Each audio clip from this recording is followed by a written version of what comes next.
Welcome everyone to part 2 of section 6.6. We're talking about kites, not the kind that you fly, but the kind of geometry. Let's go ahead and get started. So a kite, what is a kite? Well, it's a four-sided shape. It's a quadrilateral, quad meaning four, quadrilateral with congruent consecutive sides. Okay, we're going to talk about what that means in a second, with congruent consecutive, I'm out of room, sides. And there's another feature, opposite sides, I'm going to put and opposite sides are not congruent or parallel. I'll put that, or parallel. Okay, so opposite sides are not congruent or parallel. Now, so let's break this down. What does that mean? Well, consecutive sides with consecutive sides. Okay, really what it's talking about is two pairs of consecutive sides. So we have, that is a pair of consecutive sides that are congruent. That is a pair of consecutive sides that is congruent. Well, I had a little mess up, but you guys get the point. Okay, two sets of congruent consecutive sides, one after the other. Also note that opposite sides, so these are opposite from each other, are not parallel or congruent. There's no like parallel sides, parallel lines within a kite, okay? Otherwise, it's just going to be a rhombus. So that's just something to keep in mind. All right, so our first theorem, well, our only theorem that we're going to talk about with the kite, has a special property other than the consecutive sides, is if Kite, okay, that's the quadrilateral, is a kite, kind of a little confusing, but hang in there. Then diagonals, what about the diagonals? Are perpendicular. So that's an interesting property of the kite. That's really its one unique property. So we're going to go ahead and draw in the diagonals here. So we have one diagonal. Let's draw on the second diagonal. Okay, and then we're going to show that it is 90 degrees. It is perpendicular.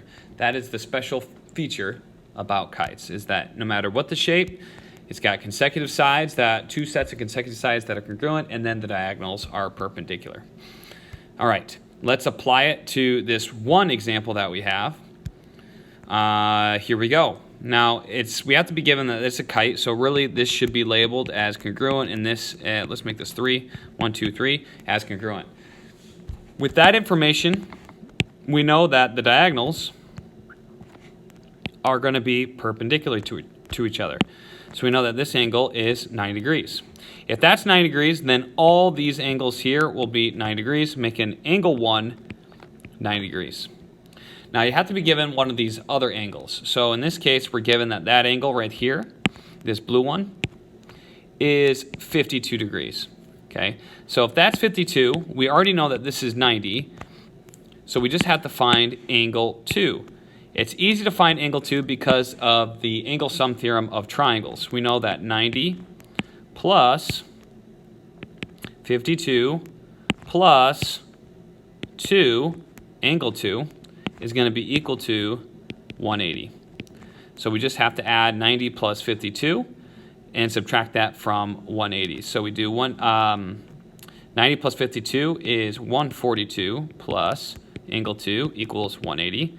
We're going to subtract 142 from both sides to find angle 2. So we get angle 2 equals 38 degrees. I'm going to change that to purple because that's what color I labeled it originally. Style. Let's make it purple. Okay, so we know angle 2 is now 38 degrees. Angle 3. How do we figure out what this one is? Well, take a look here. Notice that the overall shape that we have, and this will be the case going forward, the overall shape that we've been establishing here, what is that? Well, let me redraw it over here. Okay, we got this shape. I'm going to go like this. Maybe it'll form a nice triangle for me. Yeah, it does. Okay. So this isn't perfect, but you guys get the, it's bothering me. I'm going to redraw it. Okay, hold on. Let's go again. Okay, that's pretty darn good. I dare you to measure that and say it's wrong. So we know that's congruent and that's congruent. What shape do we have here? We have an isosceles trapezoid, or Isosceles triangle. Okay, if it's an isosceles triangle, we know that one of the theorems is if we draw an altitude, meaning a point going from the vertex perpendicular to the base, then these two angles are going to be congruent to each other. So this angle and this angle will be congruent. That makes angle 3 52 degrees. Okay, and that's going to be always the case. You're going to have two sets of bisected angles with kites. This isn't necessarily a theorem. This is just kind of an observation I'm saying right here. So those green angles will be congruent to each other. And then these two different angles will also be congruent to each other, but not necessarily congruent from across each other. One thing you'll note is these angles, this one and this one, are not congruent, okay? Because it's just oddly shaped. It's not an isosceles triangle. These two sides are not congruent, so those are not congruent angles. That's something to keep in mind. But we do know that angle 3 is going to be equal to 52 because of that property, because we drew an isosceles triangle. Just so you can see, on the bottom, we also have an isosceles triangle. See that shape? Isosceles triangle, and that's how you know. That's all I have for you guys today. That was section 6.6. Now you know about all the quadrilaterals that are important. All the other ones we don't care about. Hope you have a great day. Thank you so much for watching.